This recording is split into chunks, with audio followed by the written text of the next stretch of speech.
बच्चों, पिछले क्लास में हमने बायोमोलिक्यूल्स का एक जनरल इंट्रोडक्शन देखा था और हमने बात की थी कि अगर किसी लिविंग टिश्यू को आप ग्राइंड करते हो ट्राइक्लोरोसिटिक एसिड के साथ और फिर उसको फिल्टर पेपर से आप पास कराते हो तो आपके पास दो फ्रैक्शंस होते हैं। एक वो वाला फ्रैक्शन जो फिल्टर पेपर को क्रॉस कर जाता है, that is called as acid soluble pool और उसको हम फिल्ट्रेट भी कहते हैं।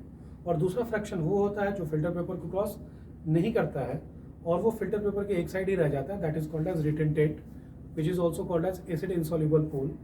हमने देखा composition of acid soluble pool and acid insoluble pool और आज हम हमारे सेलुलर पूल के सबसे इम्पॉर्टेंट बायोमोलिक्यूल्स में से एक कार्बोहाइड्रेट्स को पढ़ने जा रहे हैं। कार्बोहाइड्रेट्स की बात करें तो जनरली हमारे सेल के अंदर अगर पूरे सेलुलर पूल की बात करें तो ये नियर अबाउट 3% होता है हमारे सेलुलर पूल के अंदर। और चूंकि मैं यहाँ पे कार्बोहाइड्रेट के परसेंटेज को डिस्कस कर ही रहा हूँ तो साथ ही में मैं यहाँ पे आपको दूसरे बायोमोलिक्यूल्स यानी कि एक ओवरऑल हम लोग सेलुलर पूल के कंपोजिशन की बात कर लेते हैं। जैसे कि हमारे सेल के अंदर जो सारे कंपोनेंट्स पाए जाते हैं they together constitute the cellular pool and we have water. Cellular pool के अंदर we have proteins, we have nucleic acid। Nucleic acid के साथ साथ बच्चों हमारे पास कार्बोहाइड्रेट्स हैं।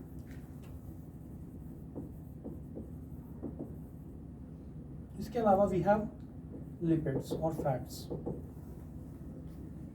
अगर इनके परसेंटेज कॉम्पोजिशन की बात करें तो वाटर कॉम्पोजिशन जो हमारे सेल का है दैट इज अप्रॉक्स 70 to 90%। हमारे पूरे सेलुलर पूल का 70 to 90% पार्ट जो है दैट इज वाटर। वहीं पे अगर हम बात करें प्रोटीन्स की तो 10 to 15% of the cellular pool is formed bye proteins. वहीं पे न्यूक्लिक एसिड का जो कॉम्पोजिशन है नियर अबाउट 7% है। कार्बोहाइड्रेट्स के 5 to 7% यू कैन राइट।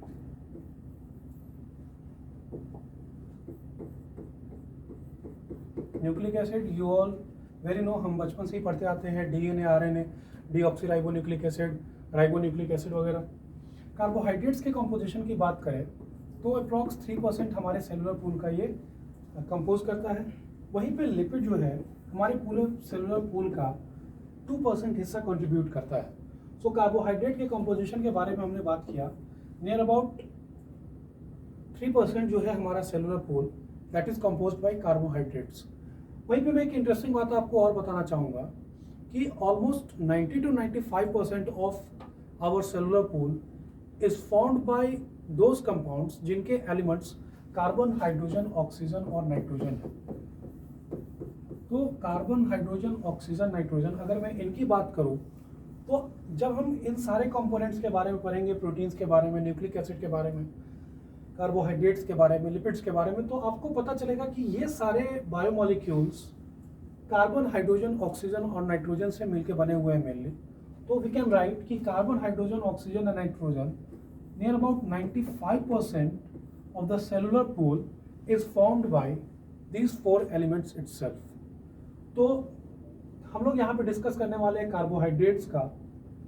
और now let us discuss more about carbohydrates.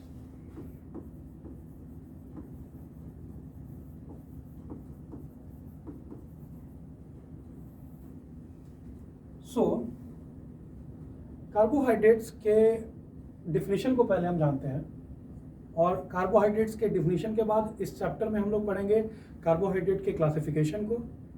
और जब कार्बोहाइड्रेट्स को हम क्लासिफाई कर लेंगे तो कुछ इंपॉर्टेंट कार्बोहाइड्रेट्स के बारे में हम पढ़ेंगे। तो कार्बोहाइड्रेट्स जो है ना, इनको अगर हम डिफाइन करें, अर्ली डिफिनीशन के बारे में बात करें इनके,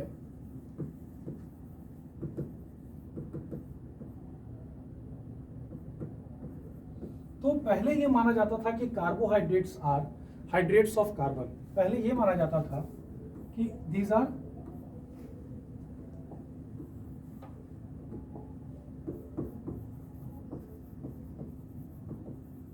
hydrates of carbon. And hydrates of carbon, आपको पता है हाइड्रेट्स मतलब किसी भी सब्सटेंस में जब आप वाटर ऐड करो तो उसका हाइड्रेटेड फॉर्म बनता है। Hydration process you all know कि addition of water to a substance is called as it's hydration, और डिहाइड्रेशन का मतलब होता है removal of water from any substance. तो पहले ये माना जाता था कि कार्बन के साथ आप पानी मिला दो तो कार्बोहाइड्रेट्स का फॉर्मेशन हो जाता है, एंड इसका जनरल फार्मूला जो अर्लियर माना जाता था दैट इज CxH2O, जहाँ पे X और Y कैन बी सेम और इट कैन बी डिफरेंट। और बहुत सारे मॉलिक्यूल्स की मैं बात करूँ तो वो इस डेफिनेशन को सेटिस्फाई भी करते थे, जैसे कि let us take example of glucose. अब जब अपने जूनियर क्लासेस में फोटोसिंथेसिस पढ़ते हो तो वहाँ पे आप पढ़ते हो कि फोटोसिंथेसिस के दौरान ग्लूकोज का फॉर्मेशन होता है, एंड ग्लूकोज का जो फार्मूला होता है दैट इज C6H12O6। अगर मैं इस कंपाउंड को, ग्लूकोज को, which is a type of carbohydrate, इस सब्सटेंस को इस डेफिनेशन के ऊपर मैं अगर पुट करूं तो जो हमारा फॉर्मूला आएगा कार्बोहाइड्रेट का, it will be C6H2O6।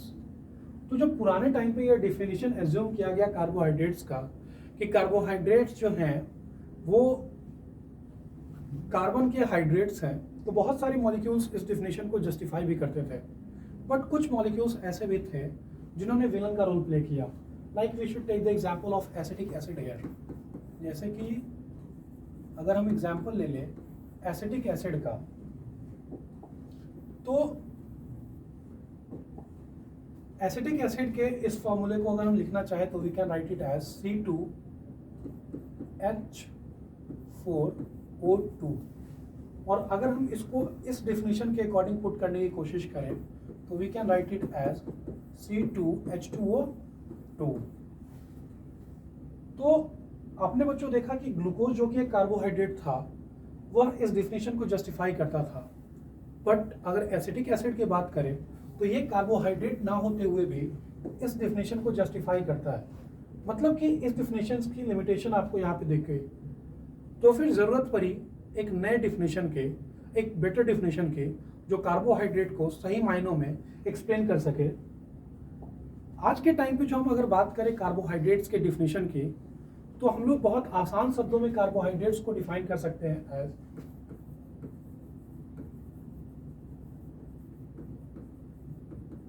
carbohydrates are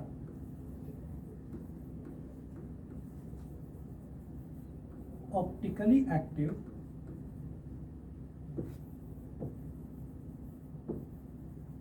polyhydroxy aldehydes और ketones।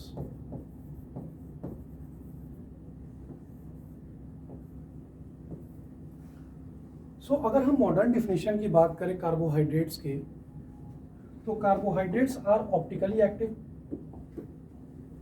Optically active polyhydroxy aldehydes या कीटोन्स होते हैं।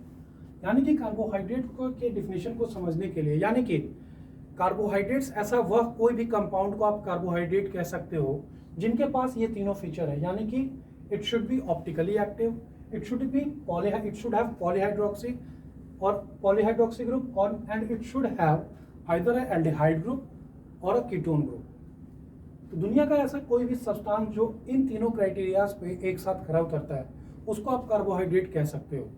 नाउ बात ये आती है कि इन तीनों टर्म्स का मतलब क्या है। अब बात करूं मैं ऑप्टिकली एक्टिव सब्सटेंस होने की, थोड़ा मतलब समझते हैं इन सारे शब्दों का।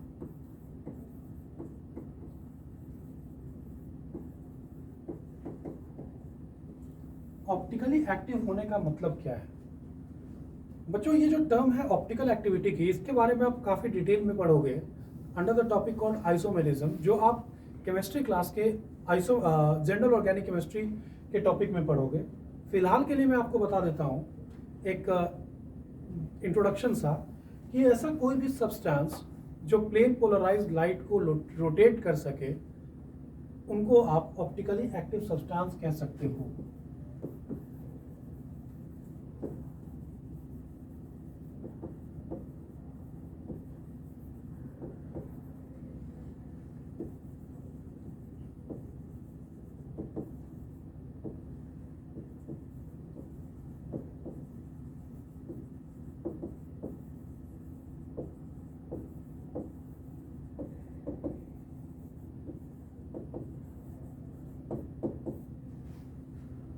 तो optically active substance are those substance which have ability to rotate plane polarised light. इनको पहचानने का एक जनरल सा मैं तरीका बता देता हूँ इंट्रोडक्शन लेवल पे कि सपोज वी हैव, आपको पता है कि कार्बन जो है ना इट इज टेट्रावैलेंट, इसकी 4 वैलेंसीज होती है। एंड अगर कार्बन के साथ जुड़े हुए एटम्स, 4 एटम्स के साथ ये बॉन्डिंग कर सकता है दूसरे, और अगर जिन एटम्स के साथ ये बॉन्डिंग शो कर रहा है चारों के चारों एटम डिफरेंट हो, then such type of carbon is called as asymmetric carbon.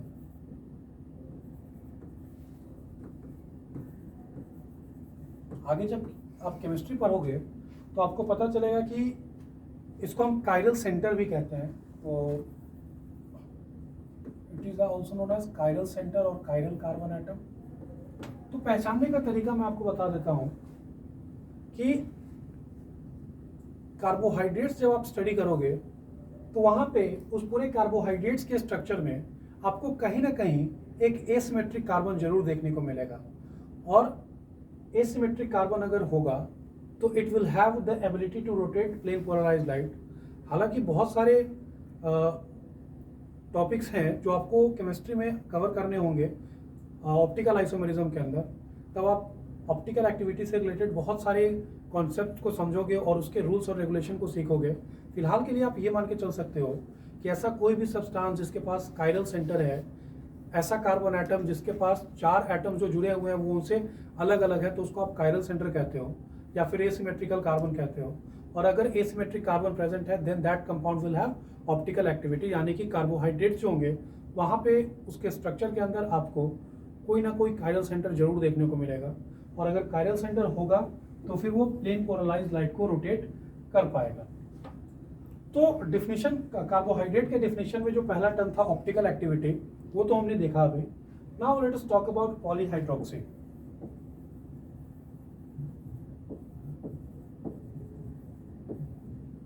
Polyhydroxy define करने से पहले मैं आपको बता दूं कि एल्डिहाइड्स और ketones these are the functional group, और आगे चल के जब आप प्रायोरिटी सीक्वेंस की बात करोगे तो आपको पता चलेगा कि alcohol is a type of functional group and aldehyde और कीटोन भी है, वो एक प्रकार का फंक्शनल ग्रुप होता है। बट अगर प्रायोरिटी के बेसिस पे बात करें तो एल्डिहाइड और कीटोन्स की प्रायोरिटी जो होती है वो हायर होती है एज कम्पेयर टू अल्कोहल्स। और अल्कोहल्स जब किसी कंपाउंड के साथ प्रेजेंट हो और वो फंक्शनल ग्रुप का काम ना करे तो फिर हम लोग उसके लिए हाइड्रोक्सी वर्ड यूज करते हैं।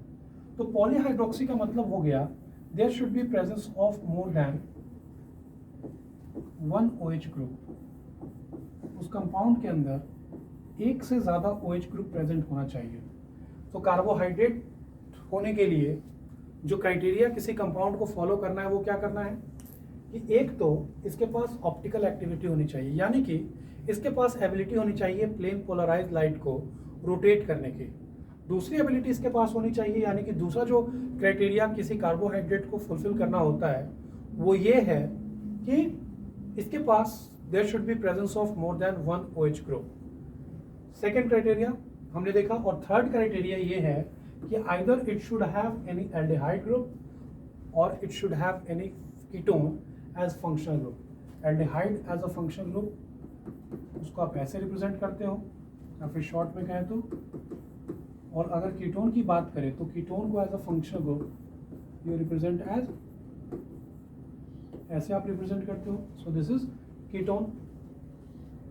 तो कार्बोहाइड्रेट का डेफिनेशन बच्चों आपने देखा कि carbohydrates are optically active polyhydroxy aldehyde और कीटोन, यानी कि एक तो ऑप्टिकल एक्टिविटी यानी कि कायरल सेंटर होना चाहिए किसी भी कंपाउंड को कार्बोहाइड्रेट कहलाने के लिए, दूसरा इसके पास एक से ज्यादा OH ग्रुप प्रेजेंट होना चाहिए, and third it should have either an aldehyde group और कीटोन ग्रुप। अगर बच्चों में बात करूं इस डेफिनेशन को सेटिस्फाई करने वाला जो दुनिया का सबसे छोटा कार्बोहाइड्रेट है दैट इज ग्लिसरॉल्डिहाइड। सो अगर मैं बात करूं स्मॉलेस्ट कंपाउंड जो कार्बोहाइड्रेट के डेफिनेशन को सेटिस्फाई करता है that is smallest compound, I should write smallest carbohydrate,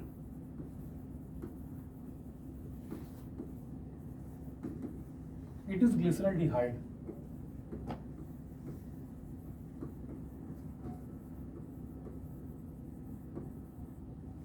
Now let me write down the formula for this.